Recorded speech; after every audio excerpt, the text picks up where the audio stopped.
detaje lidhur me këtë mega operacion, pash një SPAK të friksuar, të cila nuk e bëri detyrën siç duhet. Por pash edhe një SPAK i cili ndje i vogël para antimafës së Bajit. Igli i friksuar nga politika, i friksuar nga grupet kriminale, apo i ka duar të lidhura në këto momente, edhe atë se çfarë ju perceptoni apo keni dhe burimet e informacionit? Këtë informacion nuk mund ta them, nuk më takon mua ta them, pasi nuk mund të bëjun rolin e asaj çfarë SPAK heton dhe pse nuk jep informacion zyrtar të detajuar për publikun. Ajo që vura re, unë si gazetar bëj analizën e të gjithë fakteve dhe informacioneve që jepen për një mega operacion të quajtur pra nga SPAK-u dhe autoritetet italiane. Në fakt, për herë të parë, prokuroria e posaçme sjell njoftim zyrtar, pa iniciale, pa detaje, sa masa siguria janë ekzekutuar, ishin në total 52 masha sigurie, ndërto rreth 30 ishin në vendin tonë, nuk jep informacion pra sa persona janë arrestuar, kush janë inicialet e tyre personave, është detyrim ligjor për prokurorinë e posaçme dhe për policinë e shtetit, madje policia e shtetit nuk dha fare njoftim zyrtar. Dhe 2 javë më pas u zhvillua një operacion kodi do ta quaj, pa thënë në gjuhë popullore në bashkëpunim me autoritetet finlandeze, u arrestuan disa spacciator shpërndarjes së lëndëve narkotike në Finland dhe dolën njoftim sintetike.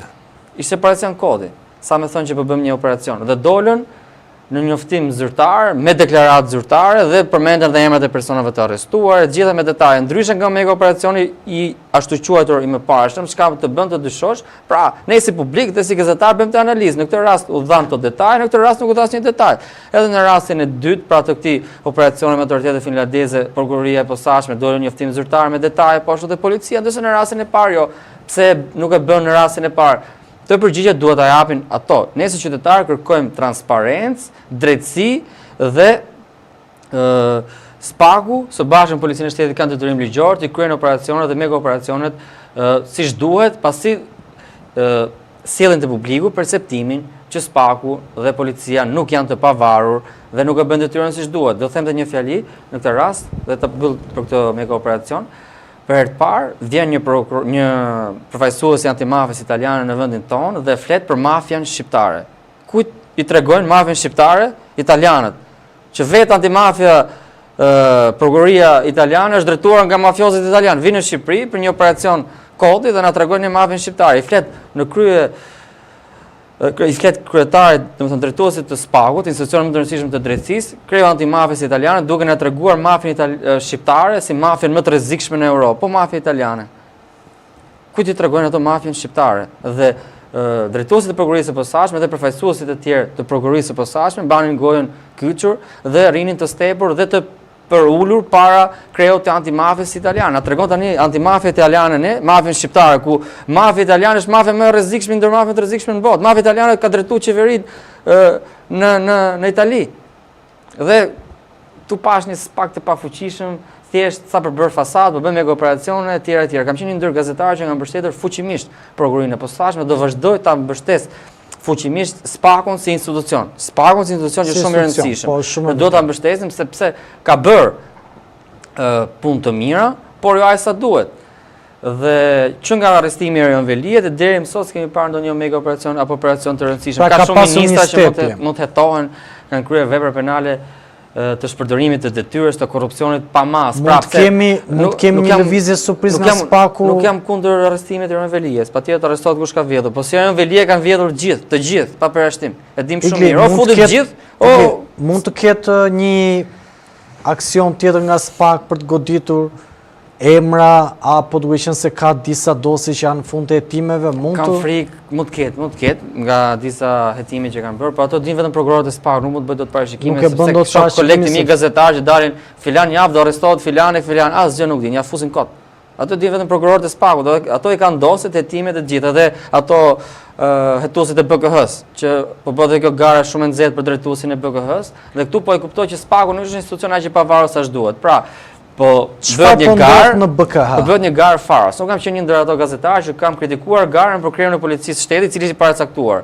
Ishte paracaktuar që do zgjidhej Ilir Proda. Po, e kemi diskutuar bashkë fakt të temë dhe kështu ka qenë. Më mirë mos bëj garë fare, paracakto një drejtues. Mos thuaj çfarë po ndodh konkretisht në BK. Në rastin konkret po bëhet një garë fars, nuk është garë. Pse thoni nuk është garë? Janë 13 kandidat, Madje ditën e sotme ka përfunduar dhe afati i fundit i plotësimit të dokumentacionit. Mund na i thoni kandidatët dhe për opinionin publik nëse keni kandidatët, se cilët janë. Kandidati i parë është Joni Keta, është numri aktual i dytë aktualisht në Byrën Kombëtare të Zvendës, drejtuesi i Byros Kombëtare, i cili do të jetë dhe fituesi. Po e them sot, ky do jetë. Po më e thuaj kaq shpejt se na largohen teleshikuesit, vonohet çik. Ky do jetë fituesi. Se e themi pak më vonë.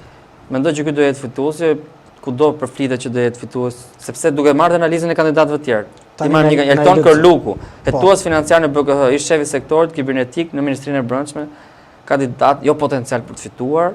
Ledis Nano, ish drejtori i përgjithshëm i policisë, një kandidat, një emër të mirë dhe ka lënë një edhe profesionalisht treguar shumë lart. Për faktorin ndërkombëtar, por ai që kuptojnë që faktorin ndërkombëtar amerikanët as nuk po interesohen fare për këtë garën për Byron Kombëtar të Hetimit. Nuk po interesohen.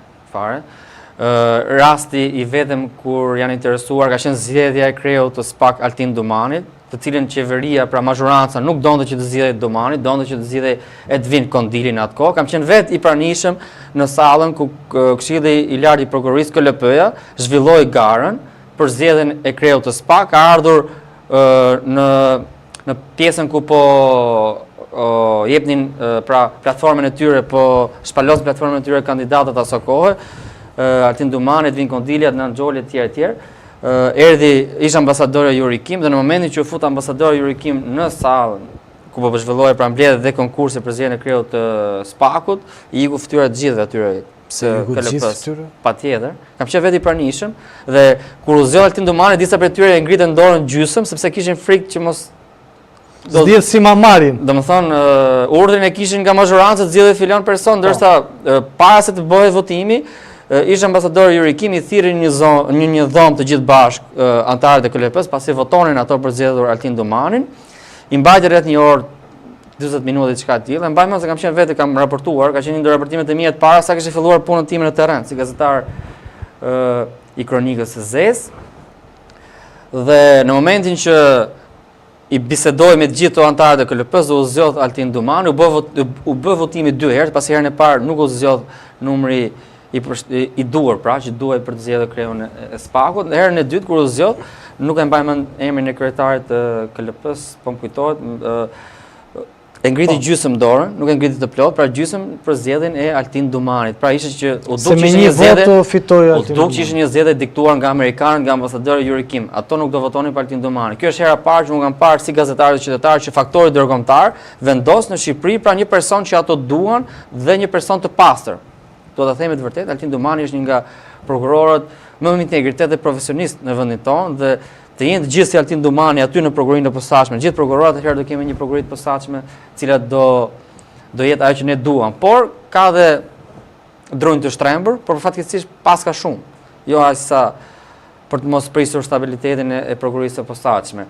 Dhe në rastin e kreut të BKH-s nuk shoh një interes nga amerikanët. Që në zgjedhjen e Donald Trumpit, amerikanët e kanë humbur interesin për vendet e tjera. Ne nuk kemi ambasador në vendin tonë. Ne jemi pa ambasador, kemi një përfaqësues një ngarkuar të Shtetit Bashkuar të SBA-s me punë, e cila bën ndonjë takim rutinë, takim më shumë që do ta bëj për kortezi, nuk është se jep direktiva siç ishte ambasadori Yuri Kim. Ambasadori Yuri Kim kishte fjala e saj për drejtsinë shqiptare ishte ligj.